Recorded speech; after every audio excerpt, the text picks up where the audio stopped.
Assalamualaikum warahmatullahi wabarakatuh. Bismillahirrahmanirrahim. Alhamdulillahirabbil alamin. Asyhadu an la ilaha illallah wa asyhadu anna Muhammadar Rasulullah sallallahu alaihi wasallam wa ala alihi wa ashabihi amma ba'du. Alhamdulillahirabbil alamin. Senantiasa kita panjatkan puja dan puji syukur kehadirat Allah Subhanahu wa taala yang telah banyak memberikan nikmat dan rahmatnya kepada kita semua, khususnya nikmat iman, nikmat Islam, yang semua ini tidak lepas dari perjuangan para perantara agama kita, mulai dari junjungan Nabi besar kita Muhammad sallallahu alaihi wasallam yang teruskan kepada para sahabat, para tabi'in, tabi'ahum, alim ulama, mubalik-mubaligot sehingga sampai kepada kita semua. Atas amal soleh dan jerih payahnya kita ucapkan syukur alhamdulillah jazahumullahu khairah.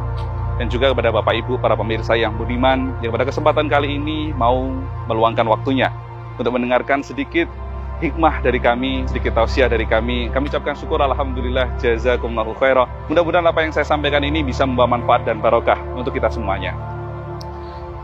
Pada kesempatan kali ini saya akan menceritakan sebuah kisah hikmah, di mana di zaman dahulu kala ada seorang raja yang dia di situ hobinya berburu di hutan. Setiap kali raja ini berburu di hutan, raja ini selalu mengajak penasehatnya. Suatu saat sang raja berhasil menangkap seekor rusa yang begitu besar. Karena saking senangnya raja berhasil menangkap seekor rusa yang begitu besar dengan tanduknya yang sangat indah, akhirnya raja ingin memotong tanduk rusa itu dengan tangannya sendiri, yang padahal selama ini raja belum pernah memotong tanduk rusa dengan tangannya sendiri. Biasanya dia suruhan orang untuk memotongkan tanduk rusanya tersebut. Tapi karena saking senangnya raja kali ini, dia pengen memotong tanduknya itu dengan tangannya sendiri. Akhirnya betul, karena raja tidak terbiasa memotong tanduk rusa sebelumnya, raja justru memegang tanduk rusanya itu dengan tangan kanannya dan memegang kapak dengan tangan kirinya. Secara tidak sadar dan tidak sengaja, ketika raja mengayunkan kapaknya, justru malah melukai jempolnya sehingga jempolnya akhirnya, mohon maaf, terputus. Raja saat itu menangis kesakitan gitu ya. Hingga akhirnya oleh sang penasihatnya dibawalah untuk berobat. Dibawa ke puskesmas lah atau dibawa kemana gitu ya, diobati. Hingga setelah selesai, kemudian raja ini memanggil penasehatnya. Penasehat, kemari. Kamu kan penasehatku yang selama ini aku angkat untuk menghibur saya ketika saya dalam keadaan susah. Saat ini saya sedang susah karena saya seorang raja tapi kehilangan salah satu jempol saya. Padahal saya sebagai seorang raja harusnya setiap kali ada tamu yang datang ke kerajaan saya menghormati mereka. Sekarang bagaimana saya cara menghormati mereka? Caranya saya mempersilahkan mereka. Yang harusnya saya pakai jempol, saya tidak punya jempol. Masa mau pakai jari telunjuk, silahkan, tidak sopan. Jari tengah apalagi tidak sopan. Jari kelingking apalagi tidak sopan. Saya mesti bagaimana? Apa kata penasehatnya saat itu? Raja, sabar. Masih untung hanya jempolnya raja yang terpotong, bukan tangannya raja. Seketika saat itu raja pun marah gitu ya. Wah, kamu penasehat, kamu tidak peka dengan saya ya. Kamu bilang jempol saya putus, suruh sabar. Kamu bilang jempol saya putus, masih untung gitu ya. Kamu bilang masih suruh syukur. Oh, kamu tidak peka dengan apa yang saya hadapi, apa yang saya alami. Udah, kamu sekarang saya pecat. Akhirnya si penasihat itu pun dipecat. Dan si penasihat pun pulang ke rumahnya. Setibanya di rumah, dia ketuk pintunya. Begitu dibukakan oleh istrinya terkejut. Loh ayah, tumben sudah pulang. Apa kata suaminya? Iya bu, aku dipecat oleh raja. Tiba-tiba istrinya pun menangis. Ya Allah ayah, engkau dipecat oleh raja. Udah bu, engkau tidak usah nangis. Ibu tidak usah sedih, ini semua sudah qadar dari Allah, kata suaminya menghibur. Apa kata istrinya? Enggak ya, ini ibu nangis bukan nangis sedih, tapi ibu ini nangis bahagia ya. Karena kenapa? Selama seminggu ini ibu selalu berdoa, ya Allah kenapa suamiku kok jarang pulang ke rumah? Akhirnya oleh Allah dijawablah doaku. Akhirnya engkau sekarang pulang ke rumah, dengan engkau dipecat oleh raja, kita bisa lebih sering berduaan di rumah. Akhirnya mereka berdua pun masuk ke dalam rumah dan melakukan kegiatan gitu ya. Entah itu menyapu, mencuci, memasak, dan lain sebagainya. Hingga suatu saat, beberapa hari kemudian, raja setelah sembuh tangannya, dia mengangkat penasehat yang baru. Si penasehat yang baru ini kebetulan dia belum berpengalaman. Sehingga ketika diajak oleh raja untuk menunjukkan jalan berburu di hutan, justru akhirnya mereka berdua malah tersesat. Mereka berdua masuk ke perkampungan suku barbar yang saat itu mereka sedang mengadakan pesta persembahan. Akhirnya mereka berdua ditangkap. Sekarang di antara kalian berdua, mana yang pangkatnya paling tinggi?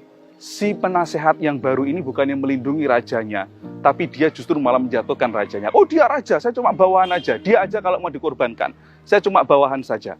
Akhirnya begitu rajanya dicek, begitu dilihat, oh ternyata tidak komplit karena salah satu anggota tubuhnya tidak ada. Akhirnya tidak bisa ini, harus yang komplit. Begitu dicek si penasihat yang barunya, oh ini komplit itu, ya udah tidak apa-apa walaupun dia jelek tapi yang penting komplit. Akhirnya si penasihat yang baru itu pun diambil, ditangkap, dan dia dimasak hidup-hidup oleh orang suku barbar. Si raja ini tadi suruh pulang ke kerajaannya, tapi raja tidak langsung datang ke kerajaannya, dia datang ke tempat mantan penasihat yang dulu telah dipecat. Kemudian raja ketuk pintunya, si mantan penasihat yang membukakan. Si mantan penasihatnya terkejut. Loh, raja kok datang ke sini lagi? Apa raja memecat saya untuk yang kedua kalinya? Oh enggak, saya justru datang ke sini bukan untuk memecat kamu. Saya datang ke sini justru mau minta maaf sama kamu dan terima kasih sama kamu. Loh, kenapa raja minta maaf dan terima kasih, raja? Ternyata kamu benar selama ini. Kamu bilang jempol saya putus, ini ada hikmahnya, ternyata benar. Untung jempol saya ini putus. Kalau jempol saya ini tidak putus, sekarang saya sudah dimasak hidup-hidup sama orang suku barbar. Kemudian si mantan penasihatnya bertanya, loh raja, kalau raja tidak jadi ditangkap, kemudian siapa sekarang yang ditangkap? Itu mantan penasihat penggantimu itu. Kemudian apa kata mantan penasihatnya, gitu ya? Kemudian mantan penasihatnya mengatakan, raja tidak usah bilang maaf kepada saya, tidak usah terima kasih kepada saya. Saya yang justru malah terima kasih kepada raja. Saya justru syukur sama raja. Loh, kamu kok malah syukur dulu tak pecat? Iya raja, kalau dulu saya tidak engkau pecat, sekarang saya yang sudah dimasak hidup-hidup sama orang barbar. Akhirnya mereka berdua pun berpelukan, ternyata kamu benar ya, ternyata selama ini kita semua ada hikmahnya, kamu tak pecat ya ada hikmahnya, jempol saya putus ternyata juga ada hikmahnya, ada hal yang bisa disyukuri. Ya wes, kalau gitu sekarang kamu sama istrimu tak panggil ke kerajaan, kamu silahkan tinggal berdua di kerajaan bersama dengan istrimu. Para pemirsa yang budiman, dari kisah ini kita bisa ambil hikmahnya. Betapa setiap peristiwa yang kita alami, bahkan sesuatu yang tidak menyenangkan sekalipun, pasti ada hikmahnya dan pasti ada hal yang bisa kita syukuri. Ketika kita sebagai manusia, kita sebagai hambanya Allah, bisa menemukan jalannya syukur, maka kita akan mendapatkan nikmat yang begitu luar biasa. Apalagi Allah telah menjanjikan, la in syakartum la azidannakum wa la in kafartum inna adzabi lasyadid. Ketika kita disitu bersyukur kepada Allah, mau mensyukuri atas nikmat Allah, maka Allah akan menambah nikmat kepada diri kita. Oleh karena itu pada kesempatan kali ini, saya mengajak kepada para pemirsa yang budiman semuanya. Ayo, mulai sekarang bangkit. Jangan ada yang merasa terpuruk, jangan ada yang merasa jatuh, jangan ada yang merasa susah. Peristiwa apapun yang kita alami saat ini, sesusah apapun, pasti itu ada hikmahnya, pasti itu ada jalannya syukur. Mungkin di antara pemirsa saat ini ada yang sakit, ambil jalannya syukur. Dengan sakit saya, mungkin Allah pengen mengampuni dosa-dosa saya.